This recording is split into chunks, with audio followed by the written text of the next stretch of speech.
Hello everyone, welcome to my channel and my official first YouTube upload. My name is Melissa and I'm from Brisbane, Australia, and I have finally made the leap to join the booktube community and come up with Mel's bookshelf and invite you all into my place where I am doing a lot of reading and love talking about books and connecting with people who love doing the same thing. So here I am, finally made the leap, and I'm super excited to be here and to talk and connect with like-minded people who also love doing the same thing. The other reason I've been thinking about doing this is because I've also been following the Booker 2020 and have been for years actually. And we're almost at the stage where the winner of the Booker 2020 will be announced.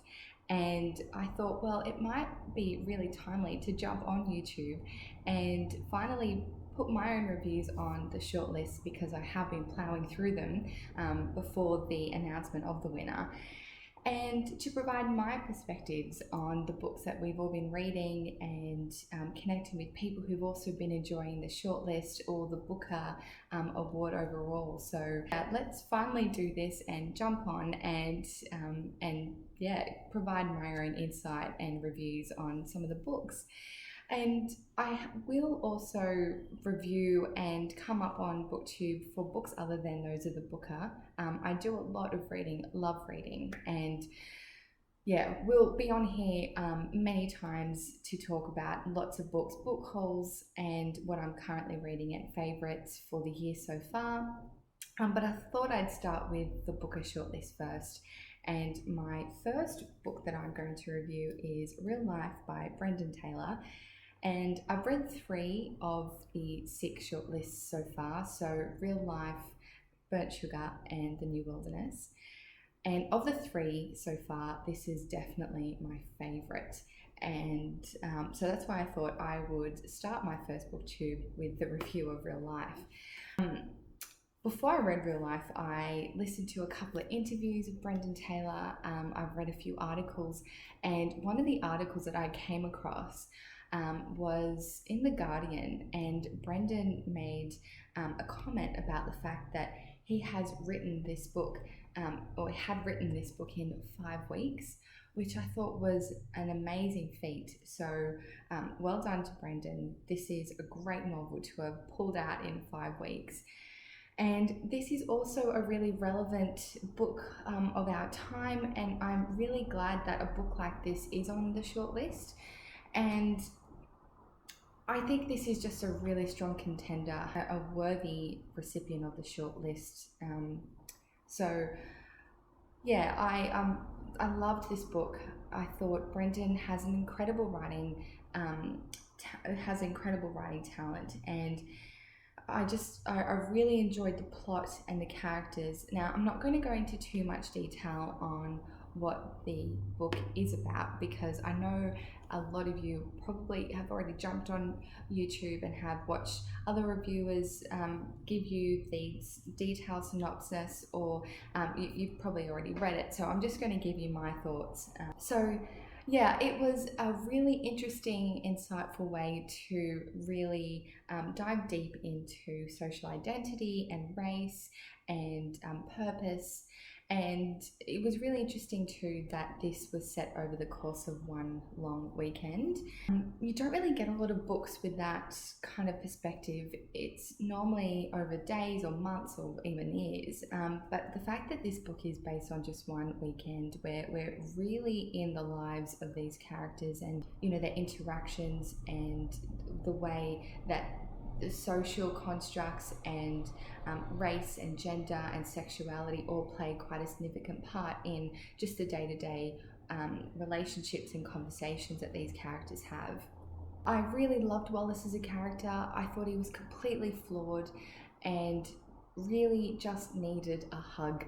I thought from pretty much the beginning that all this poor man really needed was just to be held. And in fact, he actually mentioned that at one point in the novel with Miller, that he just wanted to be held. And that was all he needed. And he'd been through so much, and quite a traumatic childhood at that. The journey that the characters went through in just a weekend to really understand what real life and purpose meant for them, which was all very different, yet they're all in the same college doing the same thing at lab.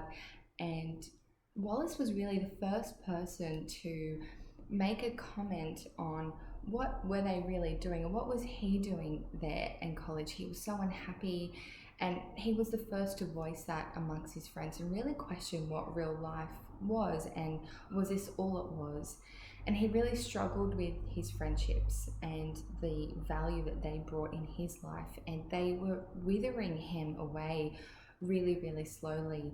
And he was at the point where he just didn't want to be around them anymore. And it was really quite sad that he understood that that was what he wanted, but didn't have enough courage to start with in the book to really voice that opinion about his thoughts on them, and how, you know, in any particular situation where he was being discussed quite critically, that no one really stood up to him, or stood up for him, I should say. And towards the end of this weekend, he's just distraught and absolutely weakened and fed up with the way that the situations unfolded and the way that he was being picked on, in a sense. And he finally voiced those feelings, and I think that was really quite shocking for the characters.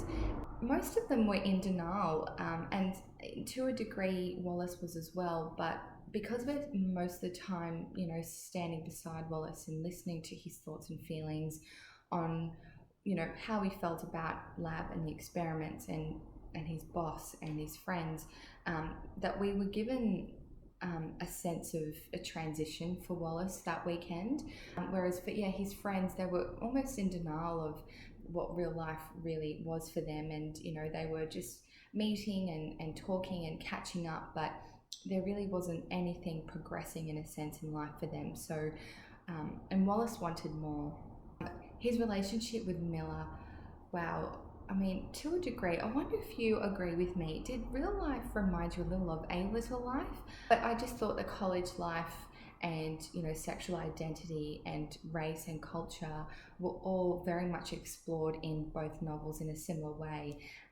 But obviously Brendan's is based on just one particular weekend.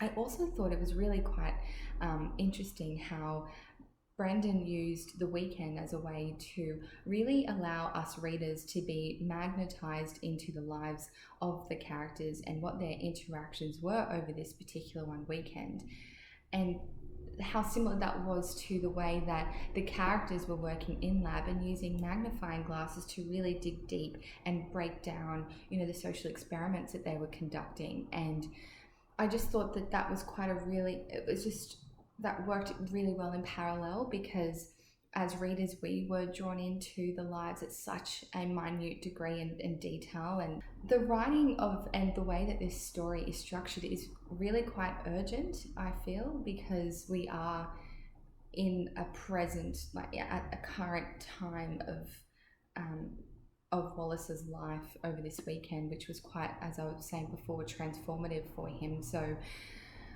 yeah, it explored so much, and it's just a really great book on perspective on how, where rather than focusing on societal constraints on a high level, which we're really used to seeing in books and in media in general, we're actually really diving deep into societal constraints that kind of form and influence the day-to-day conversations and day-to-day behaviours of people over the course of, you know, a couple of days. So I thought that was, a really good perspective.